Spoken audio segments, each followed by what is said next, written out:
大家好，这里是最近疯狂加班没时间做后期的彩虹。这期是谬音实战论。谬音的输出水平是在线的，但使用难度我个人感觉和紫蓝比只高不低啊。没关系，使用乐趣也是只高不低。为什么这么说呢？我们正片揭晓吧。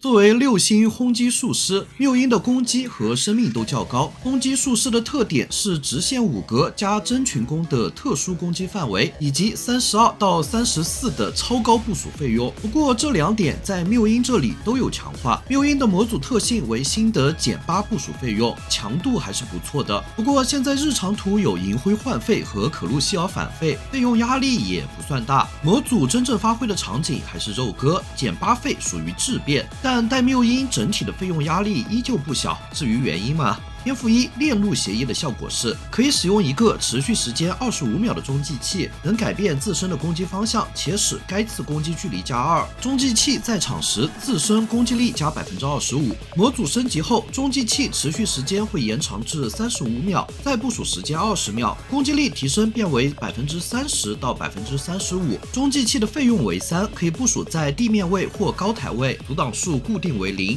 谬音攻击的激光在经过中继器时可以被转向且延长2格，3技能有3个中继器，总共能延长6格，也就是总计11格攻击范围。不过激光的范围不能重叠，激光的路径被之前的激光或谬音本体阻挡都会停止延伸，伤害也不能叠加。这里有个小建议，在使用中继器时最好暂停数一下格数，中继器一定要放在延长前的攻击范围内，也就是5格、7格、9格以内，放太后面的话小心断连。谬音攻击范围的变化我们就放到技能环节讲吧。这里再聊一下这个天赋的其他细节。首先，中继器只要在场上，即便不在谬音的攻击范围内，也会给谬音加攻。配合3技能的无限持续性能，我们可以直接用中继器在远处抢占留声机等特殊机制，或者用来卡掉蒸汽骑士、封地板这种机制。第二点，可能是受天赋1攻击范围判定的影响吧。谬音的攻击和锁敌判定是敌人所在的格子，而非敌人的碰撞体积。这个听起来比较抽象，我们看个实战例子。此处可以看到2只破石草被卡在银灰和星熊之间，我们需要中继器转向才能打到，对吧？你觉得应该转向哪个位置呢？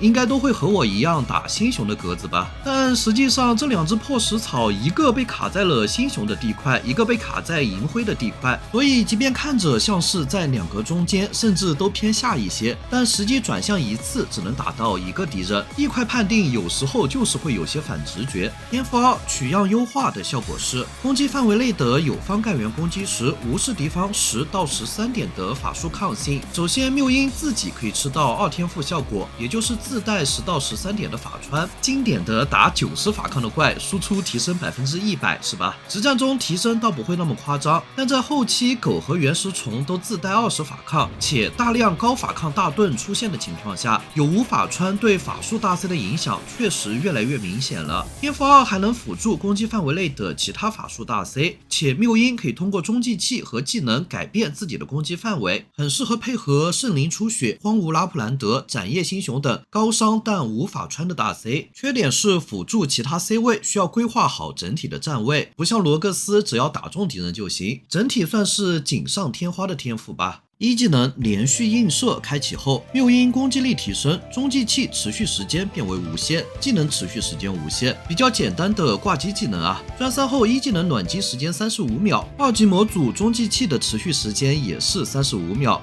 这有小巧思了啊！部署谬音后直接放中继器就可以了，等技能暖完机，中继器会自动变为持续时间无限的状态。输出方面，专3技能攻击力3273 ，DPS 1129，低于马路西奥2技能，不过有法穿。极端法抗环境下输出可能不如小火龙，它的优势是借助中继器对地形的要求较低，攻击距离较远，但不带控制，攻击频率低，且法伤挂机有一位真神圣灵出血啊。综合来说，技能的表现只能算平庸。不过话说回来，挂机时技能也可以通过2天赋给出血挂10点的无视法抗，有时候有奇效，地形合适的话能一起上。专精推荐方面，缺挂机干员的话可以考虑专3，不缺的话可以不专。精华1阶后，谬音习的技能临界瞬爆，开启技能后，谬音向前发射一道无限长直线的光束，每 0.5秒造成一定法术伤害，光束可被我方干员改变方向。机制上，2技能射出的激光可以被中继器和我方干员转向，但不能被其他召唤物转向。用干员阻挡敌人时，可能会把敌人卡出激光的攻击范围，在考虑干员和中继器位置时务必要注意。实战中，精英开荒期2技能输出尚可，打前期的精英怪效果不错。如果熟悉关卡刷怪，正确摆放干员给激光转向，甚至有开荒换神的潜力。但新手初见关卡一般找不到好位置，加之精英谬音费用较高，使用体验不会很友好。游戏后期专3 2技能攻击力2209，总伤35348 ，DPS 4419，回转18 SP。经典的低总伤、高 DPS、高回转的短轴爆发技能，中继器持续的35秒内可以开2次技能，2套加起来的输出总共7万，多数精英怪都能斩杀。不过2技能的特色也不是爆发输出，而是天马行空的攻击路线。本质上它的使用逻辑就是尽量在安全的位置白嫖远处的敌人，单论输出并不太占优势。基于此，我们可以携带快活、情报官等职业，在开2技能前临时部署帮2技能转向，可以携带零阻挡的第4干员，在帮2技能转向的同时，避免把敌人挤出激光范围外丢失伤害。还有一格凯尔西、一格金哲等飞空干员，可以在危险的位置部署帮2技能转向。与此同时，激光通过干员还能触发2天赋，帮助其无视10点法抗，所以也能和法术大 C 配合，比如和旺一起打一波爆发。这个技能的整活效果也是一绝，你甚至可以带一些零部署的1星干员，帮谬音来个全屏攻击，很有意思，对吧？再者，2技能的长距离攻击以及16段伤害，可以配合与火墙或阿尔图罗2技能远距离爆敌人条，并且输出，还能让谬音在安全的位置触发一些奇怪的机制，比如火山旅梦，可以部署在喷泉的位置，快速把远处的红色蒸汽打成白色。还有一些冷门但比较有趣的搭配啊，敌火杰西卡的盾牌可以改变自身的朝向，所以迪杰一个人就能帮谬音2技能转向啊。还有可露西奥的3技能会继承2技能的攻击范围，所以也能打得特别远。别的不说，这个技能玩起来是真的有活，非常快乐。但是反过来说，你正常部署干员也可能会挡住激光的前进方向。很多地形你为了2技能打更多的目标，强行改变一些大 C 或奶妈的朝向，反而不利于战局的稳定。甚至有时你可能一不注意下错一个干员，就会直接废掉整个2技能。所以对于新手开荒，这个技能的使用难度还是蛮高的，加之输出也没有那么爆炸。正常打的话，也就是那种一眼能看到好位置的关卡，或者新肉鸽、拜叶这种敌人串成一条线给你射的关卡推荐使用。天有40、白面鸮、莫斯提马的回转提升也能大大强化2技能的使用体验，都是日常图不错的搭配。专精推荐方面嘛，2技能专精的提升比较平滑，根据你的资源能专多少专多少吧。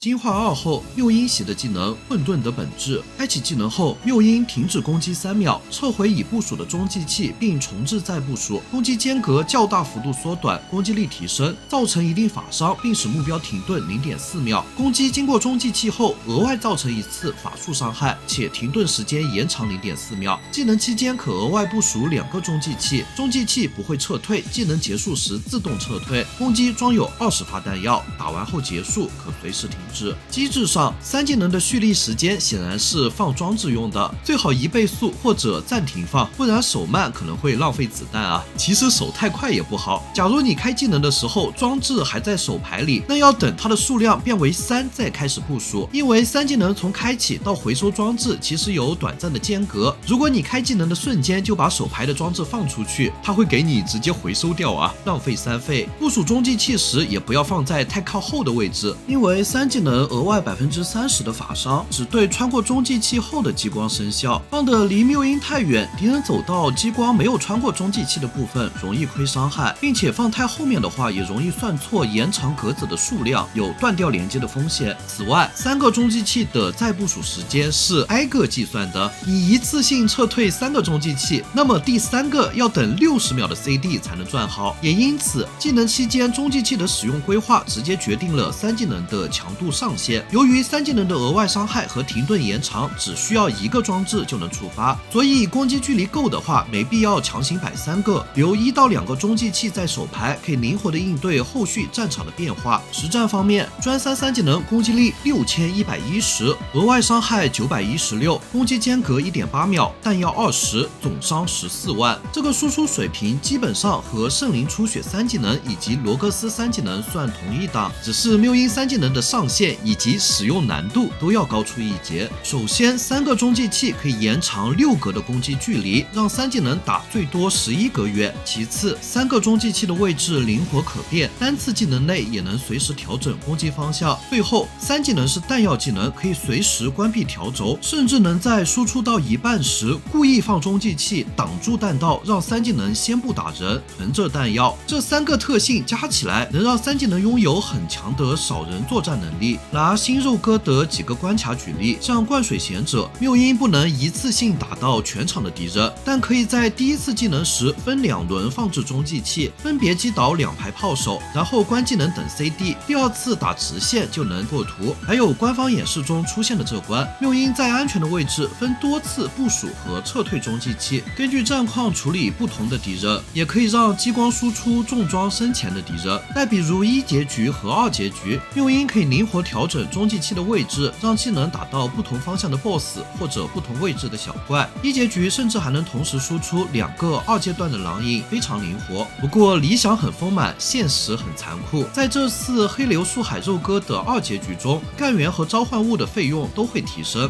对于需要放3个中继器的3技能而言，在没有强力先锋时使用难度会更高。当然数值摆在这里，除了打满伤害的旺外，即便你不会用，它也是法伤输出里最高的那一档了，新手抽到还是可用的。最后聊一下搭配，宰雷亚、铃兰等传统的法术拐不多说，缪因的2天赋可以借由3技能多个中继器拐弯辅助所有的法术输出，可以双 C 速杀 BOSS。缪因3技能的停顿效果以及超远的攻击范围，在肉鸽和提风特线模组的效性其实很好，是不错的提风触发器。此外，3技能有2段伤害，除了可以更快的破坏次数盾或击杀次数怪外，它配合与火枪的爆调速度也很不错，是可以选择的搭配。专精推荐方面嘛，推荐专3。好的，这期视频的主要内容就到这里。我现实的工作有时候会突然变忙，这次文案其实好几天前就写好了，但等视频发布，估计卡池已经关了吧。